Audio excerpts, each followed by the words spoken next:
In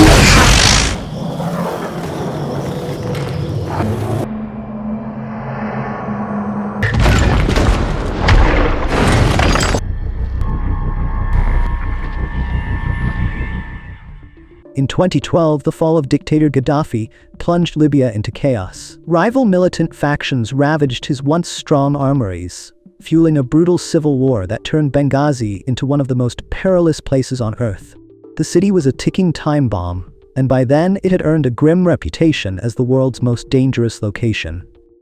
In the face of mounting threats, nations evacuated their embassies, fearing militant strikes. But the United States refused to leave. They maintained a diplomatic compound in Benghazi, a symbol of defiance. But it wasn't an official embassy.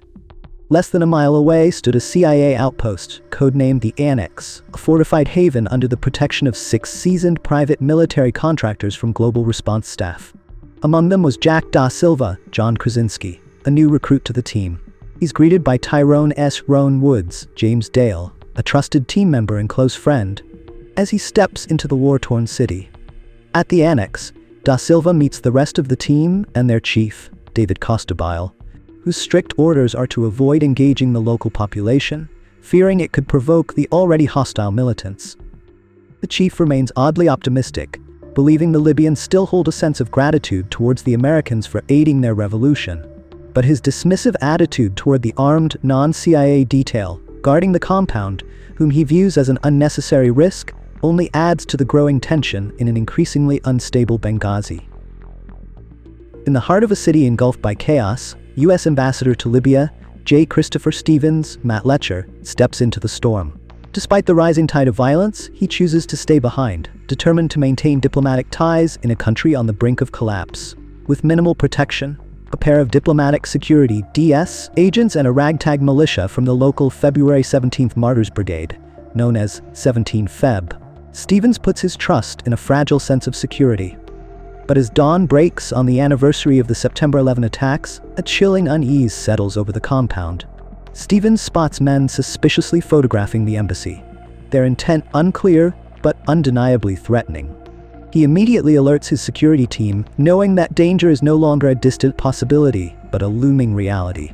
Meanwhile, at the Annex, the GRS team takes a rare moment to reach out to their families, reminding themselves of the lives waiting back home.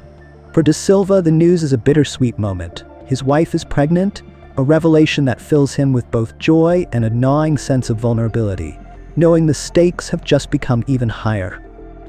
As night falls over Benghazi, the storm that's been brewing for days finally erupts.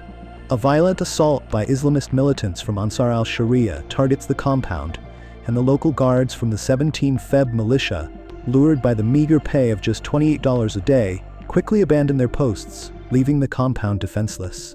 The attackers surge in like a tidal wave, and at 9 p.m., the first wave of chaos strikes. Scott Wickland, David Gentoli, a dedicated diplomatic security agent, rushes Ambassador Stevens and Officer Sean Smith, Christopher Dingley, into trapping them in a fiery prison. In a desperate bid for survival, Wickland manages to escape, but the flames claim both Stevens and Smith. Back at the Annex, the GRS team is on edge, itching to rush to the compound's aid. But their chief holds them back, fearing that if they leave, the Annex itself would be left exposed to the growing threat. Meanwhile, the situation grows bleaker. The embassy in Tripoli has no military assets to send, and the African command in Germany needs 45 minutes and approval from the White House to respond. Time is running out. Ignoring the chief's orders, the GRS team springs into action, setting off toward the compound. They link up with the few remaining DS agents, and Silva and Woods plunge into the smoke-filled building, hoping against hope to find Stevens and Smith. But their search ends in horror. Only Sean Smith's lifeless body is found, a victim of smoke inhalation.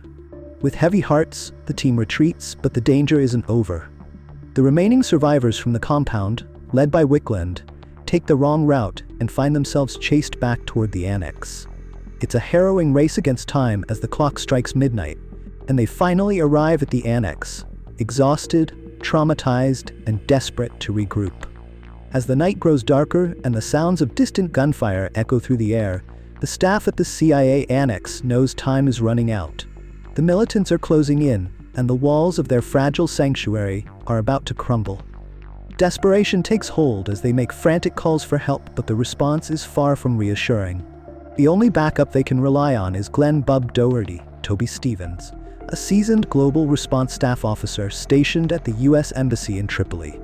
With a few Delta operators, he forms a small but determined team, ready to fly into the heart of danger. But delays plague their mission, adding to the tension as every minute counts. Meanwhile, back at the annex, the GRS team is fighting a relentless battle against the militants. Every attempt to breach the perimeter is met with fierce resistance, but they are holding strong, refusing to back down. By 1 a.m., the attackers regroup, temporarily retreating, but the GRS team uses this brief lull to catch their breath, knowing it could be their last. It's a rare moment of respite, but the reality of the situation weighs heavily on their minds. With every thought of their families back home, the stakes of their survival hit even harder. The emotional burden only adds to the intensity of their struggle. At 3 a.m., the annex receives a glimmer of hope.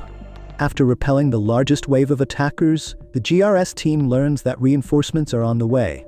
Fighter jets and helicopters are flying in from Croatia, ready to deliver the firepower they so desperately need.